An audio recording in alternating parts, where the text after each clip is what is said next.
चौथे दिन संसद में भी वोटर लिस्ट पर हंगामे के आसार है। राहुल गांधी ने एक बार फिर कहा है कि बीजेपी चुनाव चोरी की कोशिश कर रही है।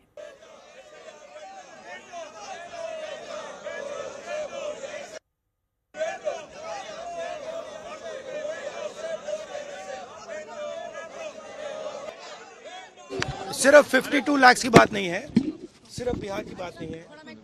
महाराष्ट्र में इन्होंने चीटिंग की। हमने सवाल पूछे इलेक्शन कमीशन से, वोटर लिस्ट दिखाइए, इन्होंने वोटर लिस्ट नहीं दिखाई। हमने कहा कि वीडियोग्राफी दिखा दीजिए, वीडियोग्राफी का कानून बदल दिया। 1 करोड़ नए वोटर्स आए थे महाराष्ट्र में और इलेक्शन चोरी किया। कर्नाटक में हमने भयंकर चोरी पकड़ी है। मैं ब्लैक एंड व्हाइट में आपको दिखाऊंगा, इलेक्शन कमीशन को दिखाऊंगा, ठीक है, ब्लैक एंड व्हाइट में कि कैसे चोरी की जाती है, कहां की जाती है, ये कैसे करते हैं, कौन वोट करता है, कहां से वोट होता है, कैसे नए वोटर बनते हैं, पूरा का पूरा हमें मालूम है। चोरी का फॉर्मेट बदल दिया इन्होंने। नहीं, अब इनको समझ आ गई बात, ठीक है। और अब इन्होंने क्या किया है कि अब हम बिहार का पूरा सिस्टम नए तरीके से करेंगे, वोटर डिलीट करेंगे और नए तरीके से वोटर लिस्ट लाएंगे। जितेंद्र बहादुर सिंह हमारे साथ, हमारे सहयोगी इस वक्त जुड़ चुके हैं और जानकारी के साथ। जितेंद्र, हम लगातार देख रहे हैं विपक्ष इसको लेकर प्रदर्शन कर रहा है, आज की रणनीति क्या लगती है?